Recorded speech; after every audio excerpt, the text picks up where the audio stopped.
Snow had a strange way of making loneliness look beautiful. At exactly 1:47 in the afternoon on Christmas Eve, Mara Voss sat frozen on a bench outside a downtown cafe while soft white snowflakes drifted onto her coat and melted against her skin like tiny tears from heaven. Around her, the city looked like a holiday postcard. Store windows glowed with golden lights. Children in red scarves laughed as they chased each other through the streets. Couples walked hand in hand beneath sparkling decorations hanging above the sidewalks. And yet Mara felt as if she had just disappeared from the world. 3 minutes earlier, she had been standing inside that warm cafe, staring at a man who looked at her with polite disappointment before making an excuse and walking away from their blind date before it had even truly started. He hadn't shouted. He hadn't insulted her. Sometimes silence hurt more than cruelty. If you believe kindness and second chances can change someone's life, take a moment to like, comment, share, and subscribe to Echo Tales Pro. Sometimes the smallest act of support can help stories of hope reach hearts that need them most. Mara stared down at the paper cup in her hands. The coffee had gone cold long ago, but she kept holding it because letting go felt like admitting something she wasn't ready to admit. The cold air bit at her cheeks while people rushed past carrying shopping bags and wrapped gifts. She could still hear the man's words replaying in her mind. Not exactly what I expected. Such a small sentence. Such enormous damage. At 32 years old, Mara had become familiar with disappointment. Life had slowly taught her that dreams didn't usually shatter all at once. They cracked little by little until one day you realized the beautiful picture you once carried inside your heart had turned into broken glass. 5 years earlier she had imagined a different life. She had imagined Christmas mornings in a small house with warm pancakes and sleepy children running into her bedroom. She had imagined a husband stealing kisses in the kitchen. She had imagined laughter. Instead she lived alone in a small apartment over a bookstore and worked long hours designing holiday displays for local shops. Her mother had passed away 3 winters ago. Her engagement had ended 1 year before that after discovering the man she trusted had been building another future with someone else. Since then, Mara had become very good at pretending she was fine. Pretending was exhausting. The blind date had been her sister's idea. A chance, she had called it. A fresh beginning. Mara almost laughed thinking about it now. Fresh beginnings apparently had expiration dates. A sharp gust of wind brushed against her face and she wrapped her coat tighter around herself. Across the street stood a toy store decorated with giant candy canes and silver ribbons. Children pressed their faces against the windows, eyes wide with excitement. Mara looked away. There was something painful about watching happiness when your own heart felt empty. She checked her phone. No new messages. No one asking if she got home safely. No one wondering where she was. No one. Her eyes burned slightly. Not here, she thought. Please not here. She stood up from the bench and started walking. The city streets buzzed with holiday life around her. Christmas music floated from stores. Bells rang from somewhere in the distance.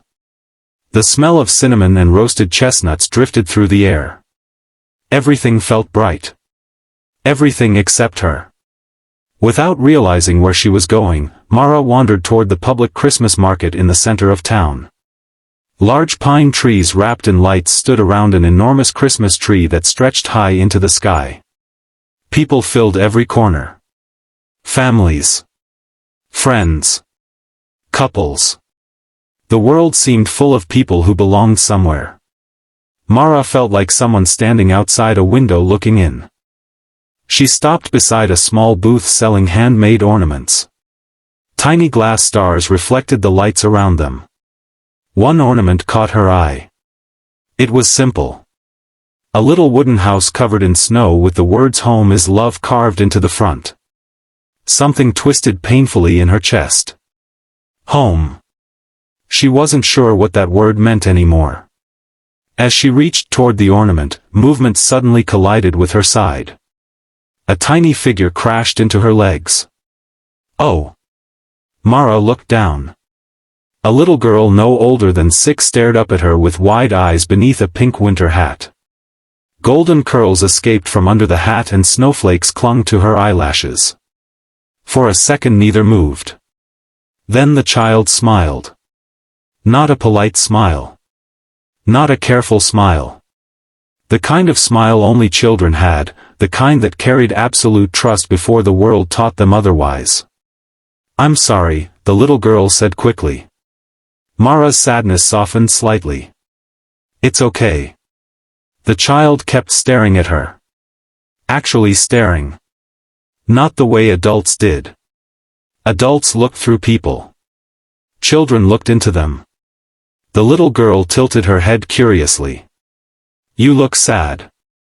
Mara blinked. Children had an unfair talent for saying truths adults spent years avoiding. "I'm okay," Mara said softly. But the girl frowned. "No." Just one word. "No." As if the child had somehow seen through every carefully built wall Mara had spent years creating. Before Mara could answer, a worried voice called from somewhere nearby. "Oriel." The little girl turned. A man moved quickly through the crowd, snow covering the shoulders of his dark coat. He looked around frantically until his eyes landed on the child. Relief washed over his face so quickly that Mara felt it even from several feet away. He reached them seconds later and crouched beside the girl. "There you are." The exhaustion in his voice felt heavy. The little girl wrapped her arms around him. Mara noticed something then. The man's eyes. They carried the same sadness she saw in mirrors every morning. Not fresh sadness. Old sadness. The kind people learn to carry silently. He looked up at Mara. "I'm really sorry," he said. "She tends to wander whenever something catches her attention." Mara shook her head gently. "It's fine." The little girl looked between them and smiled again. Then she said something that made time itself seem to stop. Something that would completely change Mara's life. "Can you be my new mom?" Silence swallowed everything. The sounds of the Christmas market disappeared. The music disappeared. Even the snow seemed to stop falling. Mara stared at the little girl. The man stared at the little girl. For a moment neither of them could breathe. Because sometimes life doesn't knock before changing everything. Sometimes it simply whispers. And sometimes it uses the voice of a child.